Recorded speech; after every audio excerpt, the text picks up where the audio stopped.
This is Joshua Harris with Frankly Cigars. I'm here with Ibis or Cigar Lover 12 on Instagram. Did I say it wrong again? I'm really trying to say it the right way. I apologize. You got it right. Thank you. Thank you so Okay. much for All having right. me. Thank you for being here. So here's your little intro, and then we'll get right into what you have, and then we can go into the questions. So after leaving Cuba at 12 and working at Jackson Memorial Hospital, taking the Dijarm Highway to the little cigar factory of Havana. The best advice you ever had was everything you learn in this shop and this genre is going to change your life. And you own seven humidors organized by country. Yes. We do. Sounds We about have a right. crack team. We have a crack team who does a little bit of research just to kind of get people on the same page because you've done a lot of interviews. You're very followed on IG and other platforms as well. And it all started from being in the shop, right? The guys in the shop Yeah. and ladies in the shop were like, "Hey, you got to be on social media." Yeah. Everything started in retail and they literally pushed me to do it. They were like, you have to. I mean, we want to know what you're smoking. We have similar palettes, so we want to, get your recommendation. If we're Right. not in town, how we gonna find out? Like, okay, and they started like, and then right from Miami Cigar, he was like, you should do it. Start taking videos and pictures. People are gonna love it. I'm like, why? I'm like, trust me, it's gonna work. Here I am. Yeah. Yeah. When did you smoke your first cigar? I believe it was Christmas. I was like 18, 19. It was a Romeo and Juliet, a Okay. Cuban Romeo and Julieta. Yep. Oh, wow. Yeah, I agree with you. You said in earlier interviews that sometimes the Cuban cigars don't have the same quality and the same consistency as other countries of cigars. And even though you yourself are Cuban, do you occasionally go back to Cubans or do you just strictly smoke Nicaraguan, Dominican, Honduran? Like, is there a space in your humidor for Cuban cigars? Yes. I do have one humidor full of Cuban cigars. It's been gift. Okay. I don't really buy a lot of Cubans. I don't know. In my head, it's kind of supporting that country. I mean, that is the country that I was born, but obviously the political reason is not. No, I think I should agree with that. So, yeah, I mean, quality control sucks. Everybody knows. So it's very hard to find a good Cuban cigar. I mean, nowadays is Yeah. the volume they're shipping so many to China, to Europe, the quality control is not good. So it's when you find a good one, that's amazing. But then in a box of 20, maybe five or seven have a good draw. So we don't have that issue usually with Nicaragua and Dominican, Honduras, I mean, on this side in US, we don't run into that issue that often, right? So yeah, I'm not the biggest fan of Cuban cigars. And yeah, people are like, what do you mean you're Cuban? You should be. I'm like, because they don't have what is, a real cigar should have, quality control. We're talking about when you go to factories, you can see they have a bunch of cigar and they put the rings, and you don't know if it's a Monte Cristo, a Coiba, Romeo and Juliet. Is not the way they should do it, but I mean, they're famous. I mean, they started in a way that Cubans are the reason cigars are so famous because of the history, and we see it in the movies, and then you saw, Fidel Castro smoking cigar was a big deal. Oh my God, Yeah. and then he made Cohiba famous. That was his brand.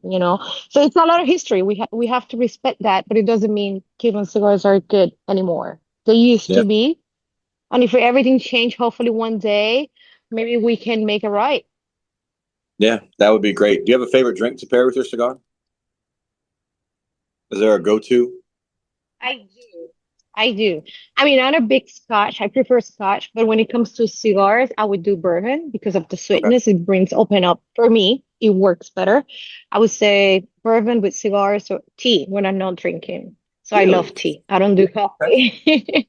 Yeah. I'll be honest, I can't stand tea. I think it's just dirty water, and I prefer coffee, like a black coffee. But I mean, people who love tea love it, and they have a particular way that they take it, and that's the way that they take tea. And you guys can have it. Yeah. I'm not gonna fight you for it. It's not. Yeah, yeah. I get it. There's so many flavors, and then the reason, I don't know, I love so much tobacco that for me, like bourbon, the process of making whiskey is so similar to cigars. And people, if you don't drink whiskey, you're not gonna know. If you don't go to the distilleries and the factory, and then the tea is kind of similar. It's one of the oldest trade in the world. Like it was way before coffee. Right. So tobacco and tea comes a long way. So when Oh I yeah. say there's so many different kind, and we're talking about like, the same, like the oldest tobacco age for this amount, the wrapper is going to be this much, right? It's the same with tea. Like the Okay. oldest tea from this tree, blah, blah, blah, from China, whatever, is going to be this price. So it's Really? crazy how it's Okay. so similar. And we don't see it that way because if you don't drink tea, you don't care, right? But I'm into tea and cigars. So I'm like, oh, they have something in common. Right. No, I didn't. So I didn't yeah, even you can understand have the history amazing correlation. Yeah. amazing pairings and there are different regions like like and coffee and obviously cigars, but in China they do a lot of tasting with cigars and tea. Hmm. Okay. Do you have any advice for a new cigar smoker, somebody who's just starting out? Is there anything you'd recommend that they do? uh, don't start with Connecticut. I mean, I know people have this perception like, oh, Connecticut's gonna be mild. Right. I mean, it doesn't have to be. People, if you don't know, I mean, you can find a very dark wrapper. It could be a Maduro. It's gonna be flavor. When you see a dark cigar, it means there's a lot of flavor there, right? It doesn't mean it's gonna be a full body. Usually is a strong or medium, but not all the time. So my recommendation would be ask as many questions as you can to the right people. And yeah, you don't have to start with the light wrapper. That's a perception, and we need to do better. What I mean, the people in the industry, we need Yeah. to let the final consumer, hey, it's a Connecticut. It doesn't mean it's going to be mild, and then the dark wrapper doesn't mean it's going to be full body. Right. Yeah. What's the biggest unwritten cigar rule violation that you dislike? Like you can see it in a shop or somebody, maybe in your case at a photo shoot or like somewhere where somebody just doesn't, they just violate the rule and you know it to be a rule and it just upsets you. Is there anything on that list? Um, it's not a rule. It's just there. Uh, I would say I was talking about that recently. Like less than 2 months ago, I walked into a cigar shop. It was late night. I was craving a cigar. I didn't have a cigar with me. I did have a cigar with me, but I was looking for another cigar. So I walk in and the lady, I mean, you can tell she's not a smoker. She was just a bartender. She goes like, "You want a flavored cigar?" I'm like, "Oh God, that's Oh, a red wow. flag."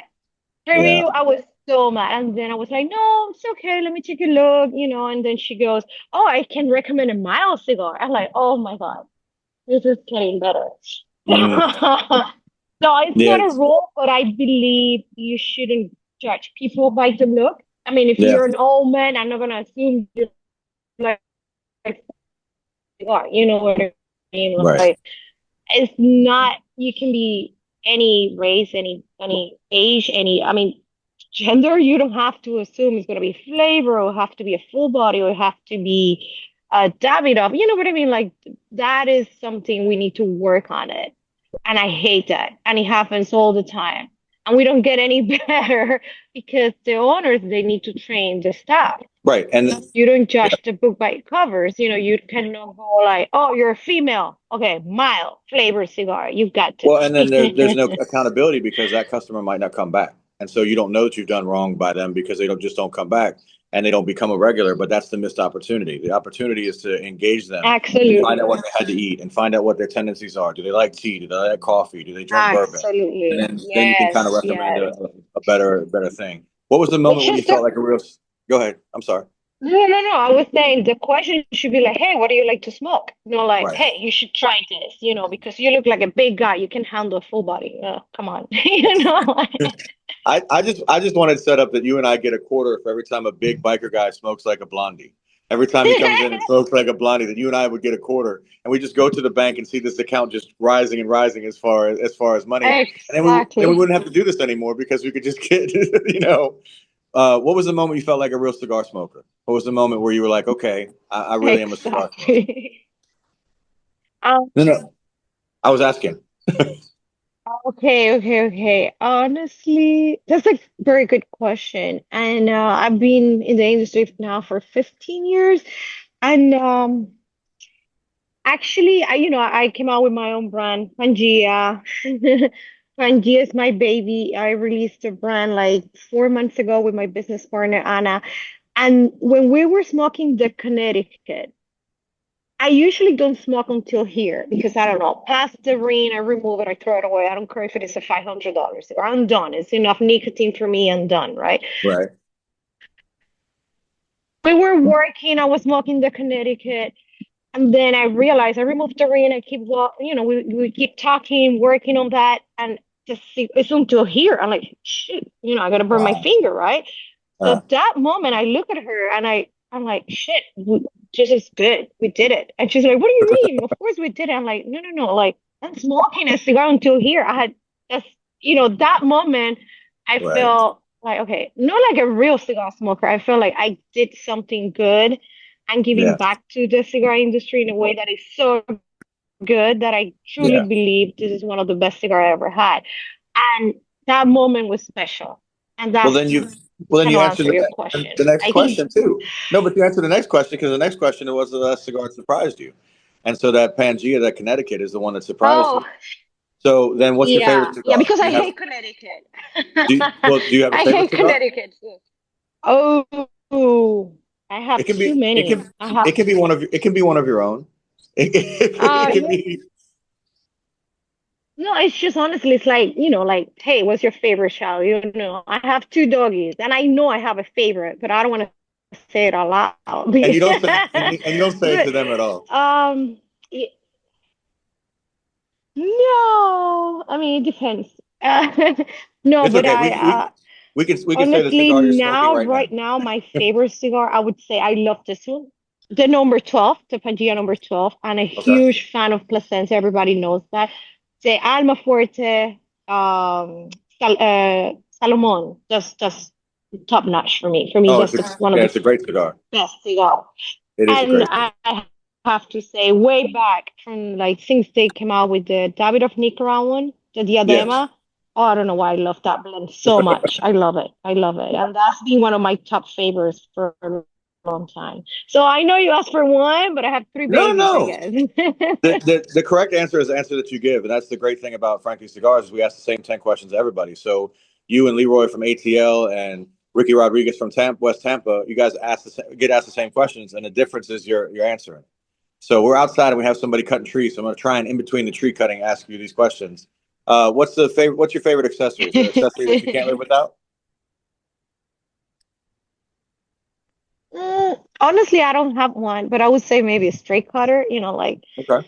I hate, I usually, if I don't have a cutter, I do it with my nails, but I don't like the whole pieces of tobacco all over it. But I would say a cutter because Okay. matches or lighter, I don't care.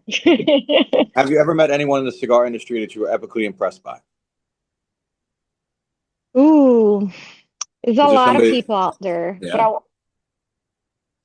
I want to say two because I Okay. have so much love and respect and admiration. I would say Nestor Andres Plasencia.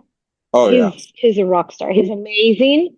And Michael Hertlock. They're so passionate. These two are so they're my idols, honestly. I mean, the way they talk about their family, the way they talk about tobacco, they're amazing, amazing. Like I have so much respect for those guys. And it's crazy because they don't even know that they're that famous. Like when you talk to them, it's just like you're talking to a regular guy, and then like you could conceivably walk away and be like, he owns the brand, really?